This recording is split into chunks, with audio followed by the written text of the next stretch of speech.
Assalamualaikum warahmatullahi wabarakatuh. Selamat pagi anak-anakku. Berjumpa kembali dengan Usani di mata pelajaran Akidah Akhlak untuk tema yang ketiga, yaitu iman kepada qada dan qadar. Tujuan pembelajaran dari materi ini adalah siswa diharapkan mampu: satu, menjelaskan pengertian qada dan qadar Allah. Yang kedua, siswa mampu menyebutkan hikmah beriman kepada qada dan qadar Allah. Yang ketiga, siswa mampu menyebutkan contoh dari qada dan qadar dalam kehidupan sehari-hari. 4. Siswa mampu menyebutkan dalil nakli tentang qada dan qadar Allah. 5. Siswa mampu menjelaskan tentang ketentuan baik dan buruk Allah. Yang keenam, siswa mampu meyakini qada dan qadar dari Allah. Yang ketujuh, siswa mampu menerima qada dan qadar yang diberikan Allah. Dan yang delapan, yaitu siswa mampu menunjukkan sikap ikhtiar dan berserah kepada Allah. Anak-anakku, dalam kehidupan sehari-hari tentunya kalian pernah mendengar tentang peristiwa kecelakaan. Kalian mungkin melihat peristiwa jatuhnya pesawat terbang di berita televisi. Kalian mendengar berita tentang tabrakan beruntun di jalan tol dan lain sebagainya. Dalam pikiran anak-anakku semua pasti bertanya-tanya, kenapa bisa sampai terjadi kecelakaan? Kenapa pesawat terbang itu jatuh? Padahal semua sistem yang digunakan sudah sangat canggih. Pesawatnya juga canggih. Bahkan pesawat tersebut bukan sekali atau dua kali diterbangkan oleh pilot profesional. Kemudian, mengapa mobil bisa tabrakan?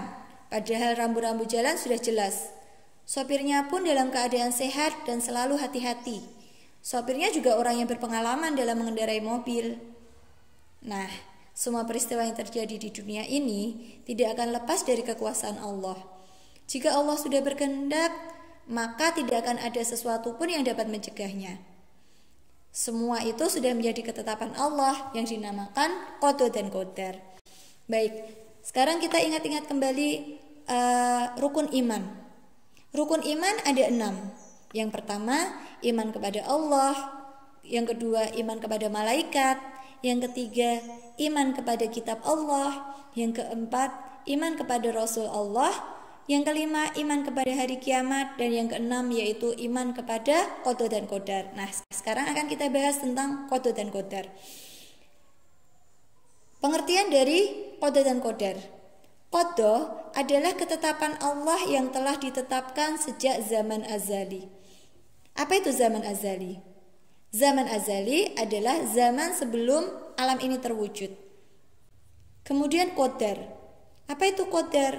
Qadar adalah takdir atau ketetapan Allah yang telah menjadi kenyataan atau yang sudah terjadi. Ketentuan baik atau buruk pada manusia itu disebut takdir. Kemudian takdir itu ada 2 macam, yaitu yang pertama takdir mubram, yaitu ketentuan Allah yang pasti terjadi atau takdir yang tidak dapat dicegah oleh manusia walaupun dengan usaha yang bagaimanapun. Sebagai contoh, jenis kelamin, jodoh, rezeki, ajal dan kematian.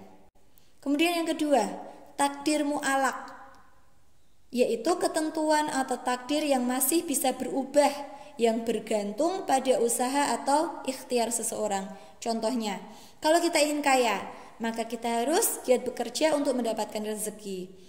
Kemudian, kalau kita ingin dapat nilai bagus, maka kita harus giat belajar.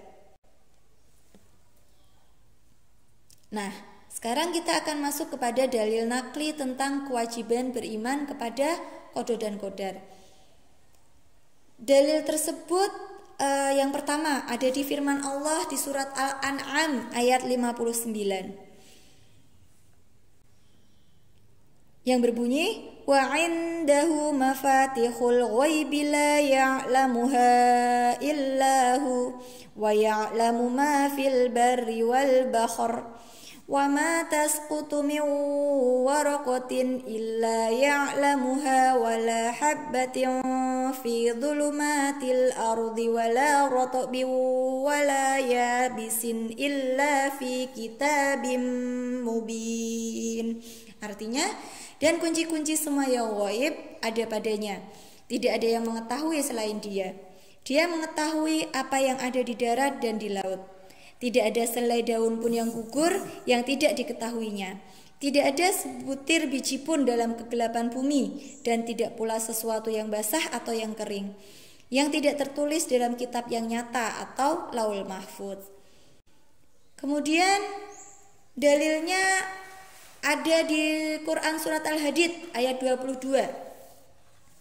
Ma asaba min musibatin fil ardi wala fi anfusikum illa fi kitabim min qabli an nabra'aha inna dzalika 'alallahi yasir. Yang artinya setiap bencana yang menimpa di bumi dan yang menimpa dirimu sendiri semuanya telah tertulis dalam kitab atau Laul Mahfuz sebelum kami mewujudkannya. Sungguh yang demikian itu mudah bagi Allah.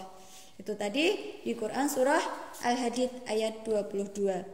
Kemudian apabila kita beriman kepada qada atau qadarnya Allah, maka kita wajib percaya bahwa semua kejadian yang sudah terjadi, yang baik maupun yang buruk adalah ketentuan dari Allah. Terkadang kita mendapati walaupun sudah berusaha dengan sungguh-sungguh, tetapi apa yang diinginkan tidak dapat terlaksana seperti apa yang diinginkan.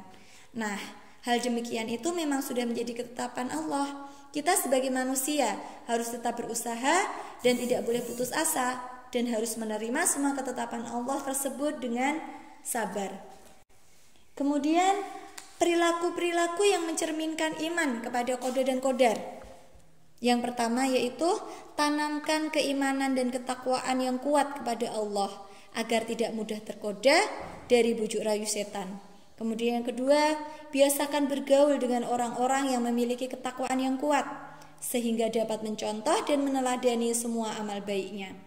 Yang ketiga, tanamkan kesadaran bahwa manusia adalah makhluk yang lemah. 4. Perbanyaklah bersifat lapang dada, ikhlas, dan berjiwa besar dalam menerima segala sesuatu yang berhubungan dengan takdir.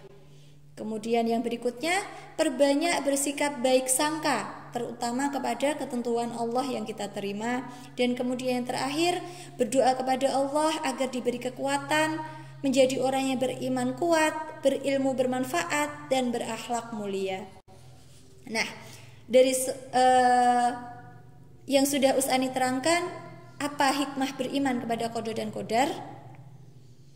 Nah, beberapa hikmah yang dapat kita ambil dengan beriman kepada qada dan qadar antara lain, yang pertama, meningkatkan ketakwaan seseorang di dalam dirinya. Yang kedua, mendorong seseorang untuk selalu berikhtiar atau berusaha.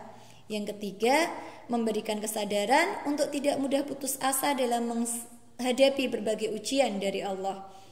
Kemudian yang keempat, menyempurnakan setiap usaha yang dilakukan dengan berdoa. Dan yang terakhir, bersifat optimis dan giat bekerja. Baik anak-anakku, hanya ini materi yang bisa Usani sampaikan pada kesempatan kali ini. Anak-anakku juga bisa membaca materi yang Usani sampaikan di buku paket Akidah Akhlak. Tetap semangat dan selamat belajar. Assalamualaikum warahmatullahi wabarakatuh.